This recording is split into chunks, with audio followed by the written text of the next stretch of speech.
Hello, my name is Ansley Tucker and I am the Dean at Church Cathedral, and this is another edition of our weekly check-in. I'm here today with Father Martin Brokenleg, who is one of our honorary assistants, but also a co-chair of the Cathedral's Conciliation think tank, which is a group which is really taking the lead on issues of reconciliation, or where there has been no reconciliation, conciliation. I think that's why you chose that name, right, Martin? And also with Tobi Blue, and Tobi is the assistant head of school, our cathedral school next door.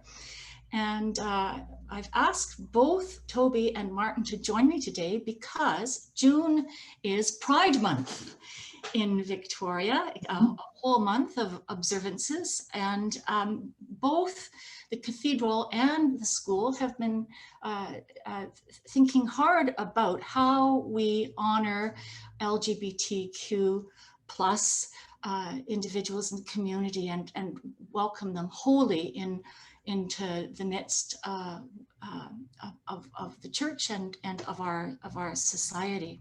Mm-hmm. So, Martin, let me start with you. Pride has been going on for a long time, but I wonder, I know it's not just a parade, although I think that's what a lot of people think it is. I wonder if you could just say a word about what Pride is and why it feels important to do.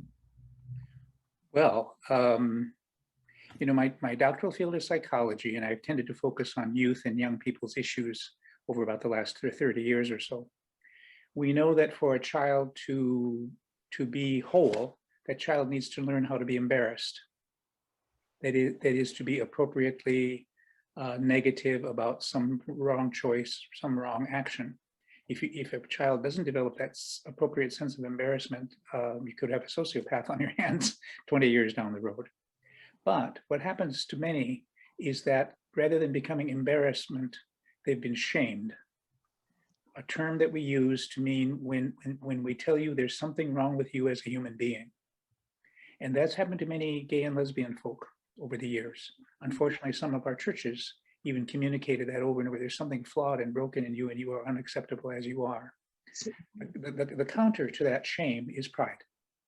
To be able to stand up and say, I am who I am, and I'm proud of who I am, and it's okay to be who I am. So I think Pride Month really tries to refresh that in all of us, that all of us who are well adjusted in contemporary Canadian society are people who can absorb and enjoy the diversity that makes up our society. And of course, that's certainly the Christian message, that God loves all of us as we are, and so we can try to get better and improve lifelong. So pride is an appropriate emotion and response for anyone, I think. Christians sometimes have a problem with talking about pride as a virtue, but I think in this case you're saying that it's an imperative. Mm-hmm. Yes, I think it is an imperative. A well-adjusted person should not be ashamed of aspects of themselves, although appropriately we should be embarrassed for having done this wrong, or I don't know, hollered at my little sister or something like that. So, I mean, it seems to me as if it may be appropriate to hive off a month and talk about pride, but more important is that these kinds of issues are baked into the way we live our lives and the habits that we form throughout the year. And so, Tobi, I know, I don't know much about this, but I know that BC has introduced what it's called a SOGI curriculum, sexual orientation, gender identity, I think is what those initials stand for. And I wonder if you could just tell us a little bit about what that is. And I'm trying to imagine, especially when you're dealing with little children, what a curriculum like that might look like. Sure. Well, as we know, and as we are very aware right now, is every child matters. And with the sexual orientation and gender identity curriculum, which has now been placed in when we revised our curriculum, I guess we started this process many years ago, but it started getting placed into schools around 10 years ago. And now it's fully here. And it is about making sure every child matters, and their families do too. And so how that looks, to answer your question, Dean Ansley, when children are in kindergarten and even in junior kindergarten, we often attend to these bigger topics to allow for understanding, greater understanding of our community, and welcome, helping children feel welcome in their world. And so how we do that is often through story. There's so many great, wonderful books out there to help us kind of bridge that gap. And then we certainly talk and bring that topic further in discussion with the children. And kind of in our school in particular, we're very much, we include this curriculum as it should be embedded in all we do, much like our First Peoples teachings as well. We embed these things through the day, all day long, and we talk about how this is normal. Like, we have to honor where everybody is at and help them feel connected to each of us, regardless of their orientation or their gender identity. And so in the young grades, we kind of bridge it that way with books, and then we go on with sort of some activities around that. We'll talk a lot, especially in the beginnings of the year, with all age groups, even up into grade 8 at our school. Let's learn about you and your identity, and what's your family about, and who do you love in your life, and who loves you back. And we sort of normalize that, and yeah, kids are quite welcoming to this idea, because it's embedded in what we do. It's not like now we have history class for 20 minutes. We're going to have SOGI class. It's just right. That makes sense to me. If you're, yeah.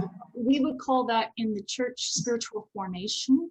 Absolutely. You can't just read it out of you can read a story, but you can't read it out of a book. You have to be inducted into a way of reading. Yes, and it's interesting that you say that, because with our teachers, it's very important that we leave judgment aside and really, really kind of take the task on as with open minds and open possibilities, because there are so many options and possibilities out there, and it's important to embrace them as you feel comfortable to. And sometimes just speaking about that and helping get that understanding, even for adults, is really important. So, as you both know, over the past couple of years, the cathedral has come up with a list of 10 aspirational statements, and one of them is about being inclusive, a coalition of all kinds of people, no matter their race, their gender identity, their sexuality, their affluence, their status. Just it's I think what Desmond Tutu called the rainbow people of God. Yeah. And one of the things we've been thinking about doing, in fact, we are going to do, is to incorporate onto our website the rainbow flag and also the transgender flag. In doing a bit of research, I found out that there are about 12 different LGBTQ flags, but these are the few that seem to have kind of the most currency. It does raise a question in my mind, and Martin, I'm going to throw this one to you. As I just said, there are all kinds of people that we have found ways of being not as open and welcoming of as we could be or ought to be. Why is it important for LGBTQ people in particular, and you may have answered some of this already, to know that, to have the church signal that this is a welcoming, safe place? Well, I think because some churches and other institutions in society have not been welcoming. And so we have to counter that in some kind of a way. And the way we do it, the reason that's so particularly important is because of the psychology that's behind it. In psychology, one of the sayings we have is that all clothing is costume. Mhm. That is, none of us wear anything by accident. So I decided I'd wear my Benedictine habit, since this was going to be a church event this morning. But that's, none of us have any article of clothing that's random. We pick I put something. earrings on. Nobody ever sees me in earrings. I was going to say. Right? They're beautiful, by the way. Yeah, and that's it. It expresses who we are. All of our clothing does that. Orange shirt. Yes, Orange that's shirt, right. My or orange something shirt. like Yeah. that.